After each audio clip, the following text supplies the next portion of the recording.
Okay. So welcome everyone to the Bergren Forum. This is the last Bergren Forum of this semester, and the Bergren Forum will resume probably on the 4th of February next year, the second week of the semester. Today we're delighted to have Alexa Horochowski, who was a visiting professor of sculpture at Alfred University for a previous year, and now she's back at St. Cloud State University in Minnesota, and she will give a talk entitled Material Investigations in the Anthropocene. So thank you, Alexa. Thank you. Good to see everybody. Before I start, since I won't see you guys, I'll just say thanks for coming, and it's nice to be back virtually and kind of maybe bring some conclusion to the time I spent there.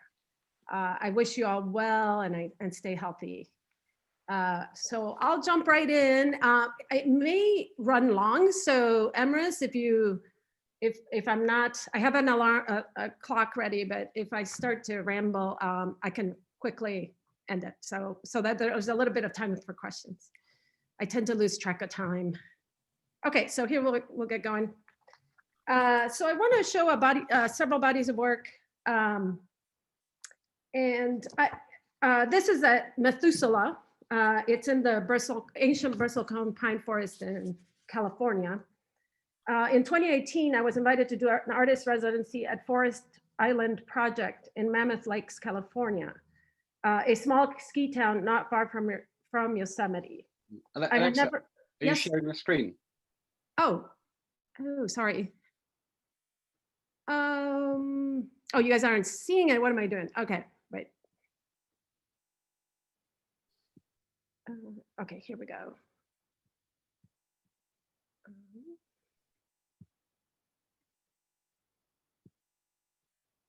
Okay, so here we are. Go into slideshow. Yeah, good. Are we there? Okay, great. Yes, yeah. Sorry about that. Oh, and there I was like, why am I not showing up? Okay, funny. Obviously rusty. Okay, but so I had never visited this area.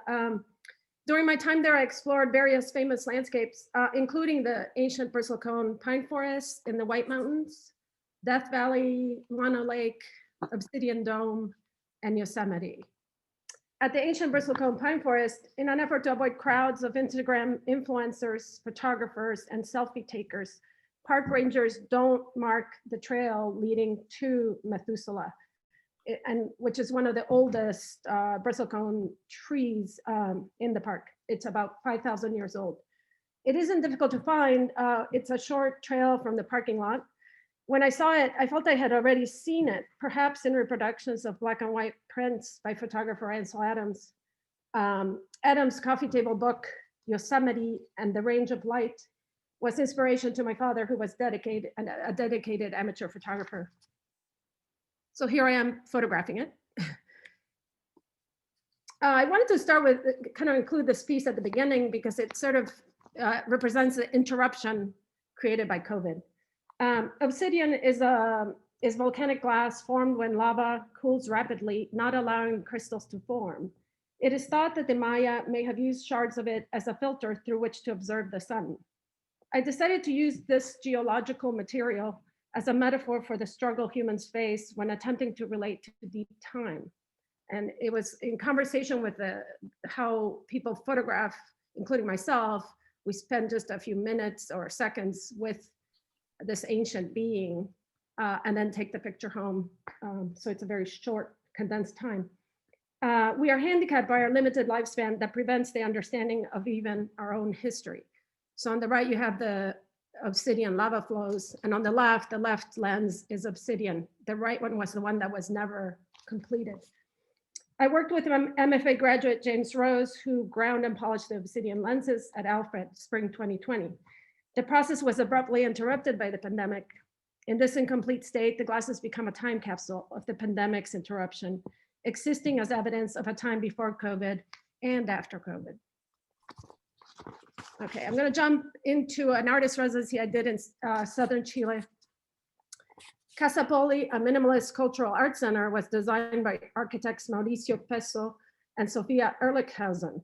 The center's artist residency program was established in an effort to stimulate critical thought and experimental art in the Bio region of Chile.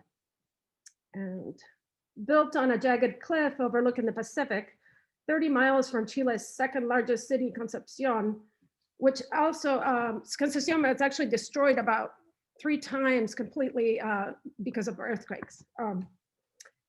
Casapoli was conceived as an almost perfect cube inside another cube. Directly below Casapoli, the surf pounds into a narrow cave. Seabirds catch currents and circumnavigate the exterior of the structure, often resting on its rooftop. Directly below Casapoli, bull kelp, which is the Latin name Durbillea antarctica, or cochayuyo, as the local Chileans call it, is used in local cuisine to make salads and stews, and is marketed globally for its alginates. This giant kelp has a honeycomb structure that gives it strength and buoyancy. It attaches itself to the rocks at the edge of the Pacific, where its tendrils sway dramatically and erratically in the aggressive surf, like submerged medusas with hair of living snakes. It really whips around with the surf. Cochayuyo can resemble leather, black rubber, or bronze when dry. It is edible and is harvested by the local Chileans, who fold it into neat packages and put it in the sun to dry. To reconstitute and eat cochayuyo, Chileans soak it in water so that the kelp becomes malleable once again. So this is inside Casapoli. Like much earthquake-resistant construction in the region, Casapoli is built out of reinforced poured cement. The same boards that were used to pour the cement are used for the cladding inside, revealing the negative and positive impression of the wood grain throughout the structure. Cochayuyo can be found washed up on beaches and after storms. The installation accentuates Cochayuyo's biomorphic curvilinear, deep greenish brown color and contrasts it with the rectilinear form of Casapoli. It felt like a Sol LeWitt sculpture being there. This is a shot from above. Okay, by now the word Anthropocene, the human epoch, has been incorporated into common usage. It is used to refer to the current geologic age, viewed as a period during which human activity has been the dominant influence on climate and the environment. So this was the first project that I envisioned when I went to Casapoli. Before I actually arrived, I came up with this idea. But once, well, actually, it was a collaboration. I found the chairs there, and that sort of prompted, I had this idea for this piece. Club Disminución, installed on the terrace of Casapoli in 2012, actually, translates to Club of Diminishing Returns. And imagines an international Club Med where the 1% are invited to contemplate the end of American imperialism. The embroidered logo in these chairbacks was produced at a factory in the city of Concepcion. The logo was inspired by an article written by scholar and former Argentinian Congressman Gabriel Sáez. And I'll quote him: "Argentina is the dean of the Club of Nations obsessed with their decline. So it is our distinct pleasure to welcome the United States to our dour fraternity." He was responding to the 2008 US economic downturn caused by the subprime mortgage crisis. In Argentina, his cynicism is familiar after a product of years of economic booms and busts. At the dawn of the millennium, theories abounded about the coming of loss of US influence in the face of a rising China and a more complex geopolitical climate. While people could perhaps grasp this intellectually, it took the financial crisis to make them feel it. And the last number of years has seen a nation reeling in the face of the inconsistencies between what it tells itself and what it actually is. So this piece has kind of grown and changed in meaning as history does its thing. I wanted to quote Christina Schmid, who said about Casapoli. She's a critical studies professor at the University of Minnesota.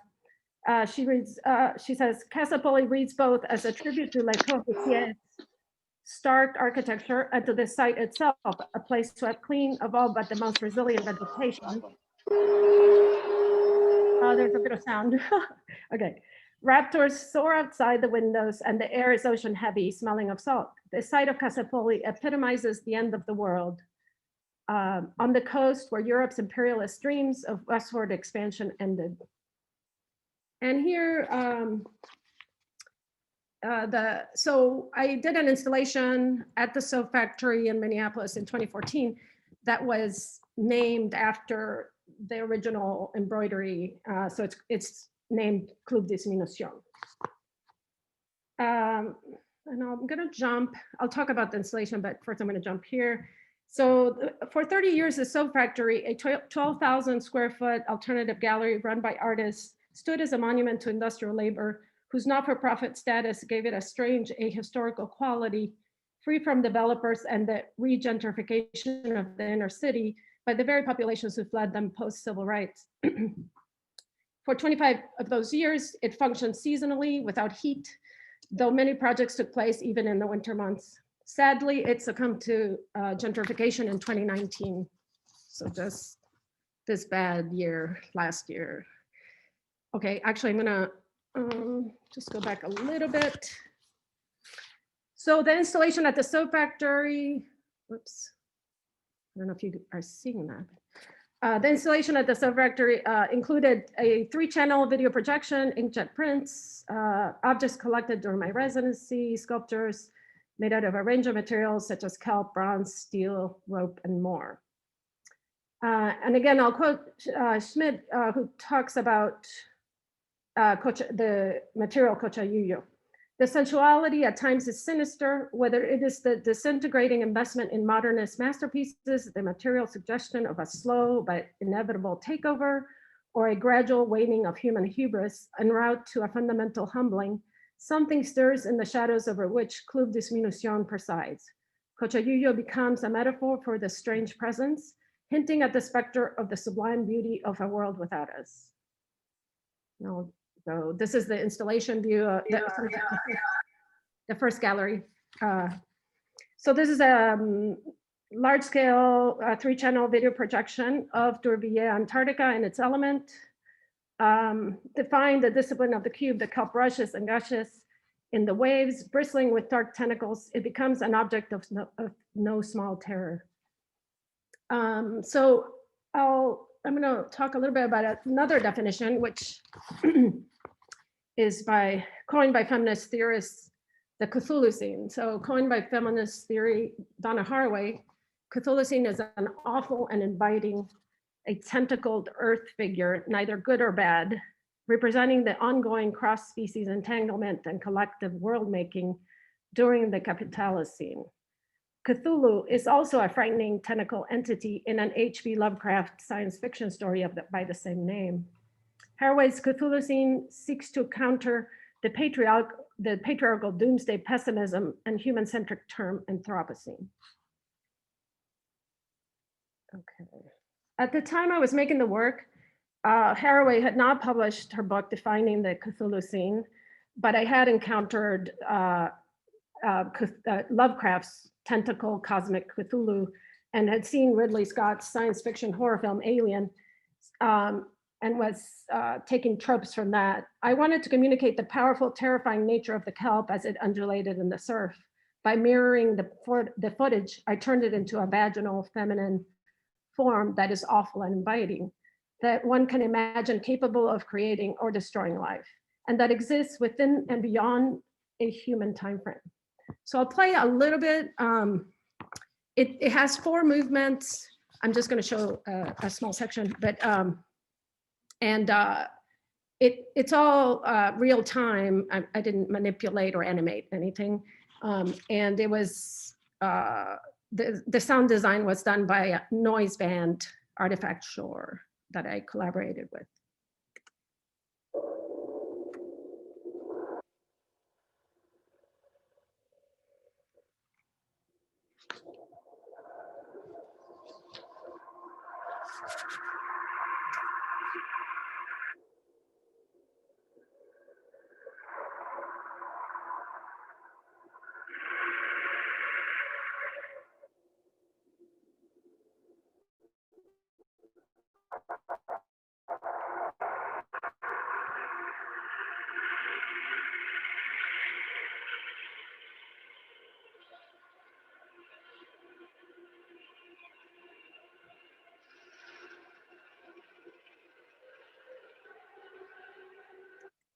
Okay, I'll move on. Let's see. Okay, so as I mentioned before, cochayuyo is edible, and the cellular structure of the cochayuyo allows the kelp to maintain its shape when dry, unlike any other kelp I have researched, which became important when I started making works with it. So move over here. This is an example of kelp molded into a sort of cuboidal form, but its tentacles clearly resisting it. In order to preserve the kelp, I had to constitute it in salt water because fresh water actually causes it to mold. And when I was gathering it on the shore, it was actually in perfect shape if it had just been washed on shore. But if it sat there and rain fell on it, then it would rot. Inspired by Eva Hesse's Accession 5 and the architecture of Casa Poli, I built a gridded steel cube and wove the reconstituted moist kelp through the steel. The wet kelp gradually rusts the steel, much like salt water, wind, and guano, gradually by persistently eroded Casa Poli. Once dry, the kelp contracts around the steel bar, forming a tight weave that has the appearance of leather or bronze, actually. The smaller cube is woven with rope covered in tar. I was referencing sort of the oils and toxins that wash on shore from container ships and oil spills. I was also interested in how the color of the tar really resembled that of the actual kelp. So on the right, that's one kelp piece. So one kelp unit. The third gallery, so it's a 12,000 square foot with 3 4,000 square foot galleries that have a lot of character. And the third gallery had sort of specimen tables. And in the specimen tables, I was displaying hybrid objects inspired by natural and man-made beach detritus, churned by the surf and deposited in eddies of matter. Human garbage commingles with natural matter. This flotsam jetsam made me wonder what might happen to all this garbage, mostly plastic, post-Anthropocene. And so here's some of the objects. I'm only including a very small taste of them. So this bronze was cast out of a natural sponge using ceramic shell in which the original object is burnt out. And I like this process because it's much like how fossils are created, in which you end up with a unique form that's often imperfect, in that some of the aspects of the original are lost, and so it's one of a kind. Styrofoam cup cast in bronze sits next to a deteriorated shoe heel. So I was trying to find formal qualities in just these found objects. The styrofoam cup makes an appearance several times in my work, and I'll show other versions of it.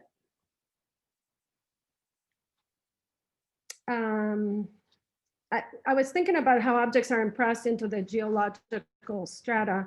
So I decided to create my own imagined fossil of the future. Here, the impression of a credit card on cement is shown next to an authentic trilobite. So I'll move on now to a different body of work, but in her book, Vibrant Matter, political theorist Jane Bennett argues that political theory needs to better recognize the active participation of non-human forces in events, and theorizes that a vital materiality runs through and across bodies, both human and non-human. She asks us to consider a parliament of things in ways that provoke our democratic imaginations and interrupt our anthropocentric hubris.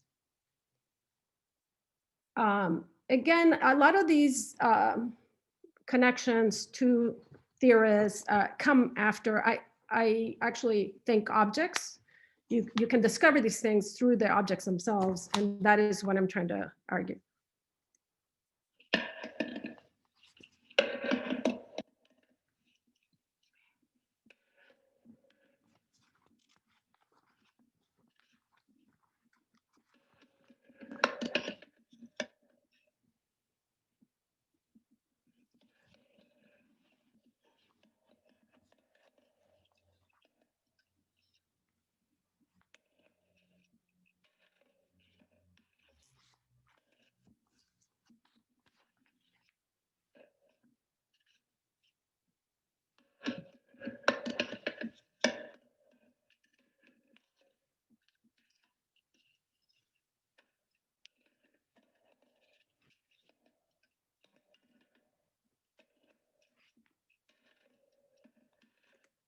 Okay.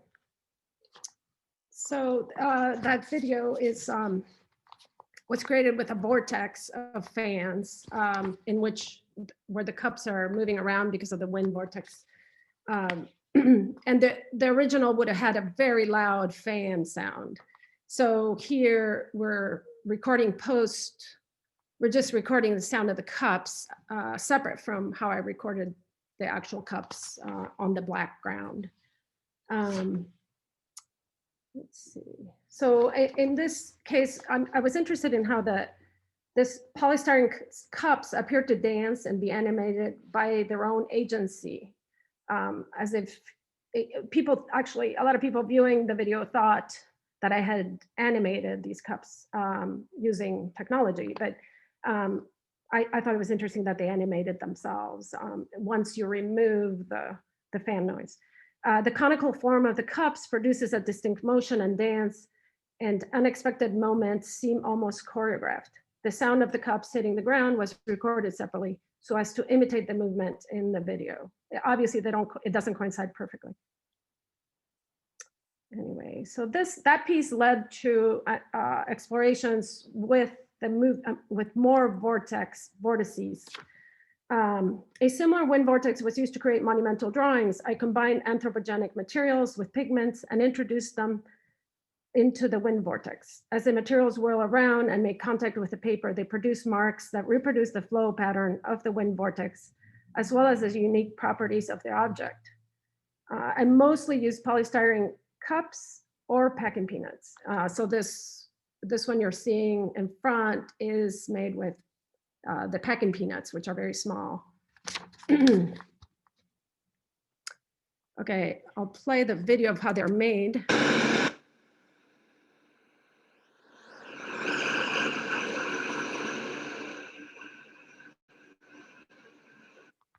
So if that, the location if it seemed familiar, it's because it was on the second floor of the soap factory, which happened to be empty at the time. So 8 24-inch barrel fans were placed in a 12-foot circle forming a manufactured vortex. This work was inspired by natural vortices such as dust devils, wind eddies, and the Pacific trash vortex that move and commingle garbage and natural debris. The drawings are collaboration between cups, pigments, vortex, and myself. Okay, so I'm gonna move on now. I'm not seeing the right time. Is that right? No, good. We're good. Okay, great. So now I'm going to jump to another exhibition that I did at the Rochester Art Center titled Beautiful Sky, and it's from 2019. And I'll read a little bit about it.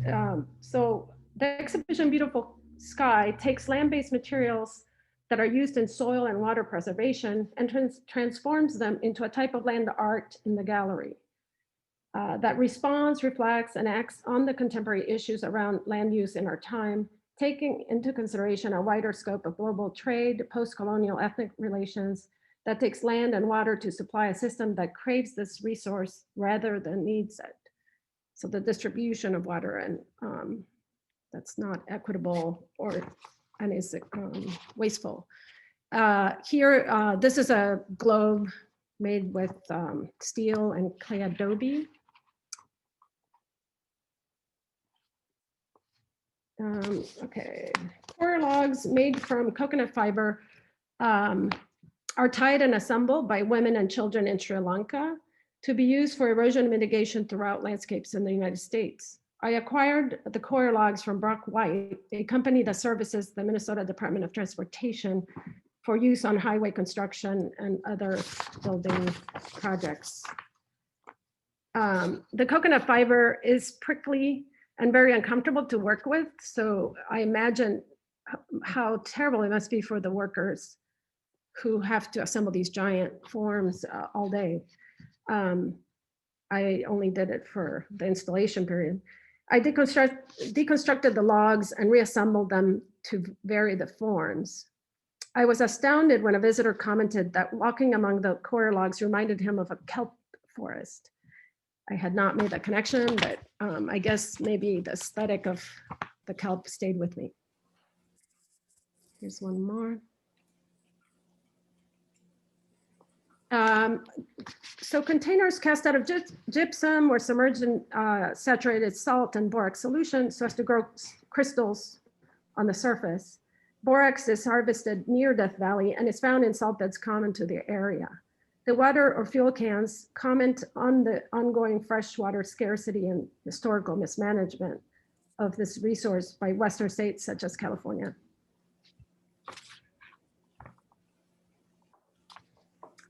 This video projection was also part of the installation, and I'll show a little bit of the video, but this is just a still, and I'll read the description before I show the video. This footage was captured during my artist residency at Forest Island Project in California. In 1913, the water that fed Owens Lake in the Owens Valley of the eastern Sierra Nevada, California, was diverted to Los Angeles by Los Angeles Department of Water and Power. By 1926, the lake was desiccated and would eventually become the largest source of dust pollution in the United States. Though the dust has been mostly mitigated, about 98% of the dust has been mitigated. It requires use of irrigation, so sprinklers everywhere, managed vegetation, gravel, brine pools, and other techniques. This is what you're seeing here in the still is a brine, like brine that's grown sort of artificially and actually watered. But there's also other fields that have sprinklers and fields that have furrows. It's pretty intense, the infrastructure. It's a 40 square miles that have to be maintained by these techniques. In 2017, a particular rainy season put at risk the costly infrastructure that prevents the dust. So they deployed, LADWP deployed 2,000 pound bags, sorry, not 2,000, but hundreds of 2,000 pound sandbags along miles of road. So it looked like land art, and it was actually only meant to be used temporarily. So it was only going to be there one season and then removed. And so the video follows this aspect of the project. I'll play a little bit.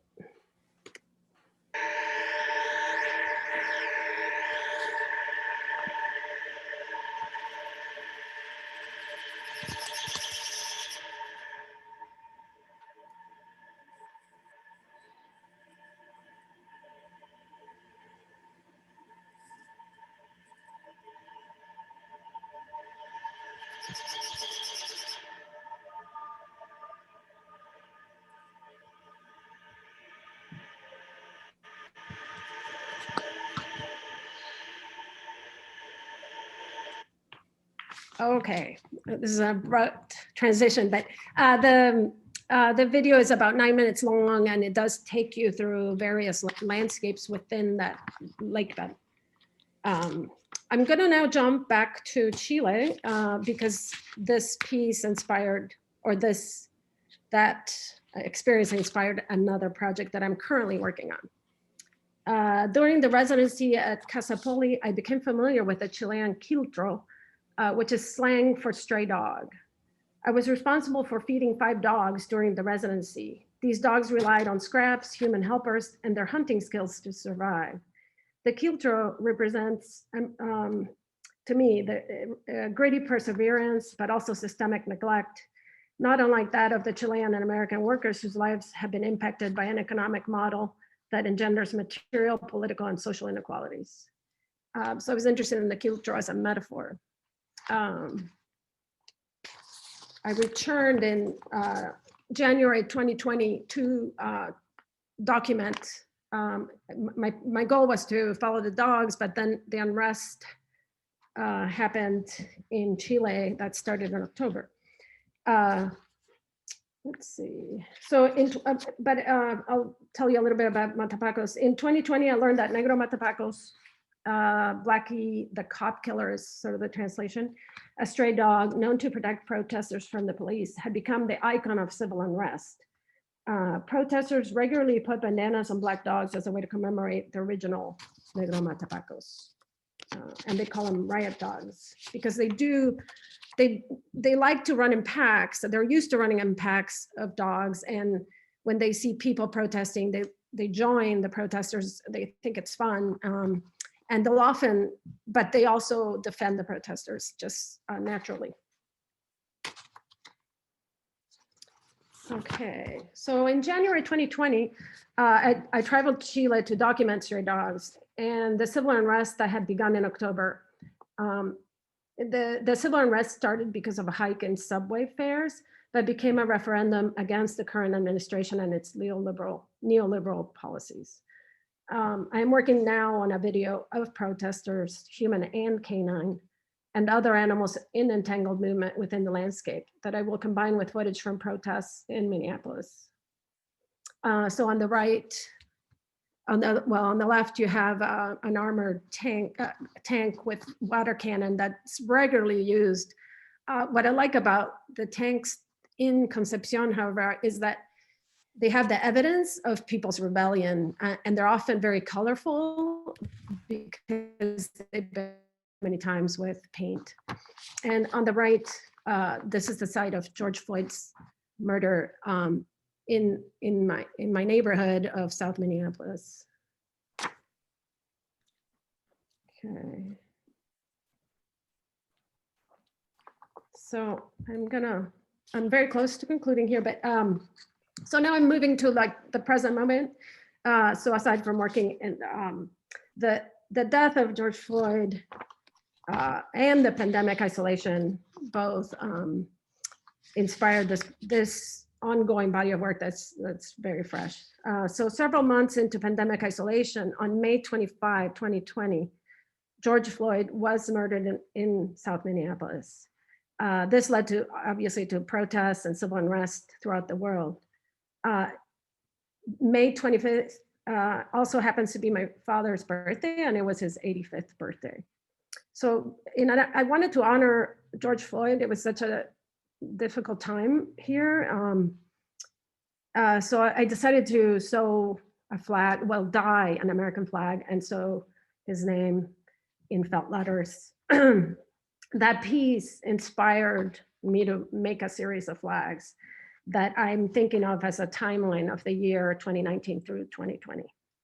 And the timeline will focus on socio-political turmoil brought on by climate change in the form of COVID-19 and the history of slavery and racism in North America.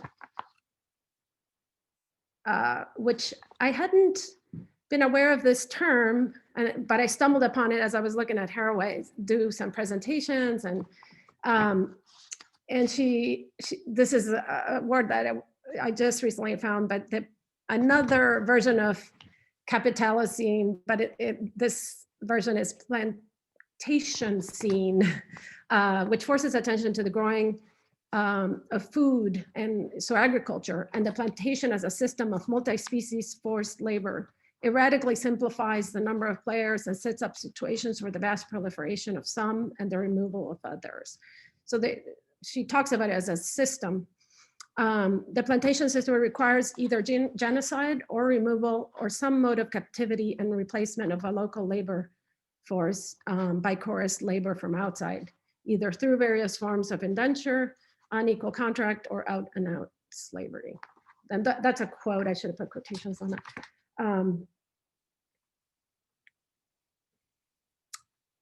This is one of the flags I made. It was made shortly after the White House announced that President Trump had coronavirus on October 2nd, 2020. But it more generally defines the current political divide in America. I thought this word really conveyed the sort of anger that's present and palpable. Coronavirus can be traced to human encroachment in wildlife habitats. I am in the process of embroidering a Cthulhu-scene flag of a pangolin bat cephalopod in the style of a Starbucks double-tailed mermaid. I plan to exhibit this work alongside pitchfork sentinels from 2019. So you can see these objects reappear sometimes in future projects. Pitchforks can function as both tool and weapon, and together represent the disaffection, rebellion of rural and urban Americans and global workers whose unmet needs run counter to the divestment from extractive energy sources harmful to the environment. So that is where I'll end it. See. Oh, did you get it? Okay. I haven't looked at the chat, so I'm gonna look.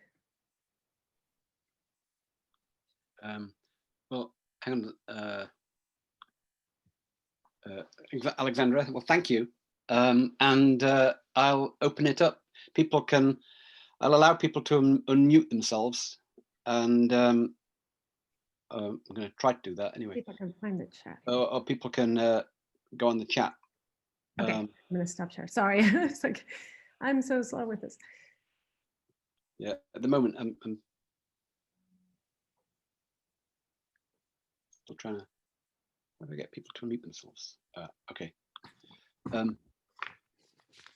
Okay, so anyone can now unmute themselves, and they can also pose questions in the chat, whichever you prefer. We have a few minutes left before 1 o'clock. Yeah, I went a little long, but or we can just chat.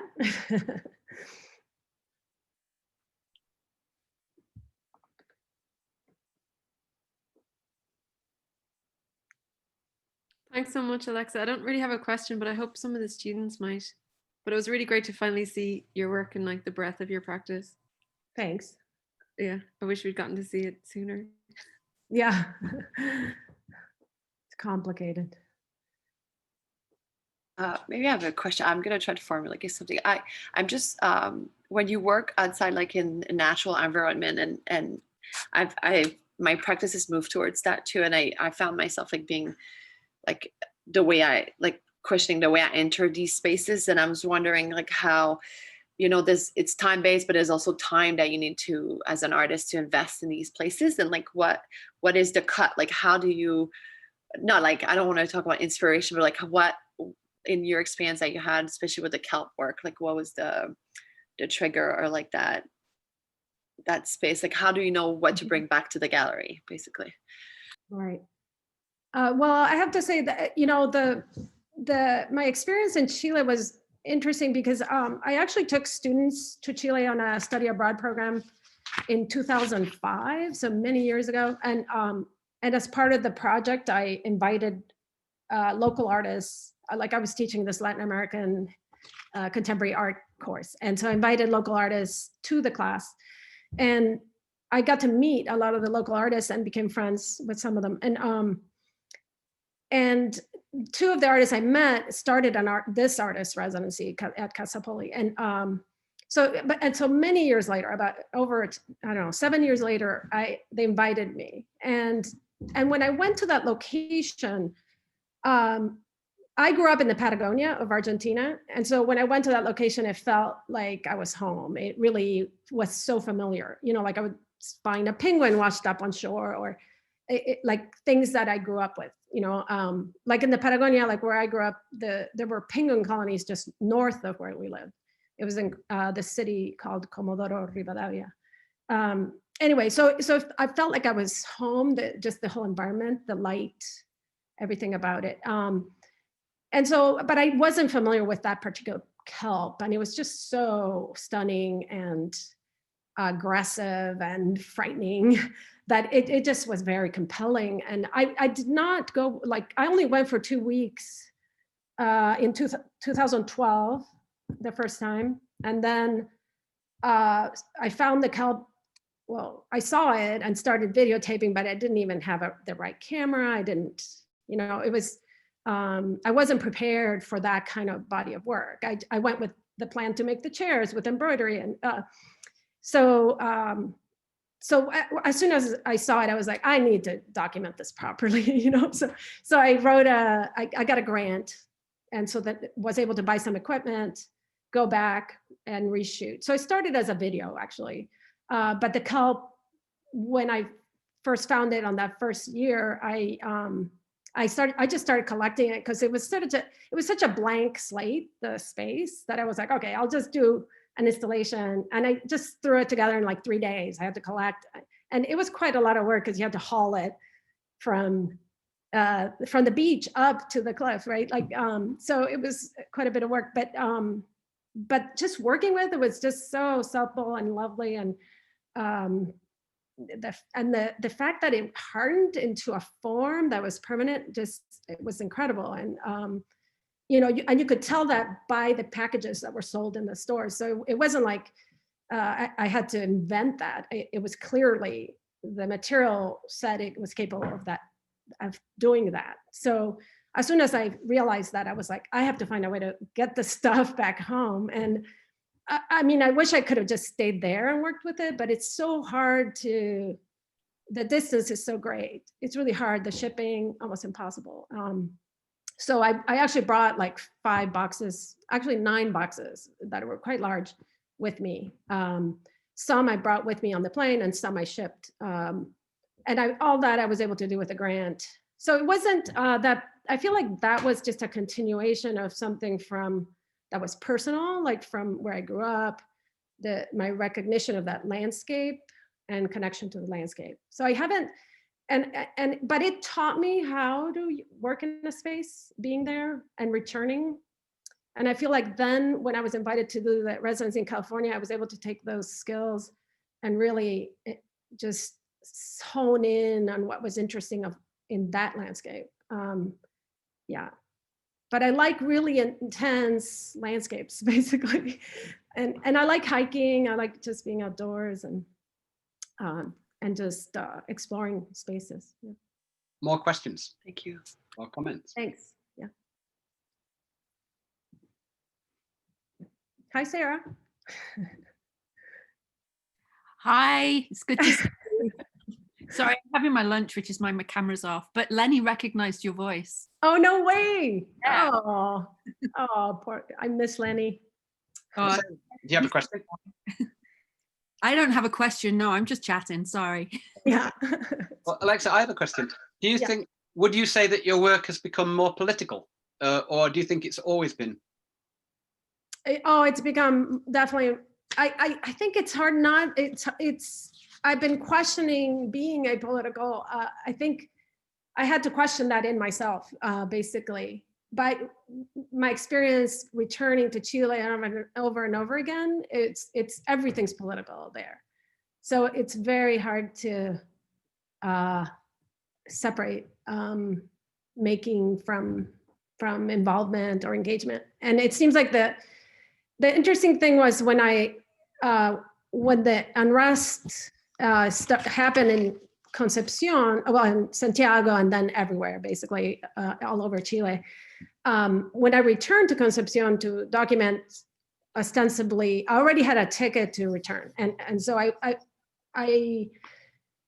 hadn't expected to show up in the middle of unrest. But when I did show up, I realized the responsibility of that is pretty great, and I didn't want to be exploitative, almost like a tourist or showing up, you know, like my intent was this animal entanglement. I wasn't actually initially thinking I would be so in proximity to this rioting and tear gassing and all that stuff. Anyway, so that kind of forced the issue, and I'm still not, I think the work can transcend the political to some degree, in the sense of, I want it to be bigger and more universal maybe than just a specific location, but more about the experience of being human and cohabiting with other animals and the environment. But it's hard to separate out the politics when you see it so starkly. Okay. Any other, you know, we're almost at 1 o'clock, but any other questions or comments? Yeah, I just have a quick question. One is a question about another artist by the name of Bridget Parlato from Baltimore, who does a lot of, you know, I don't know whether to call her an environmentalist or an artist, but she's, I guess, an environmental artist.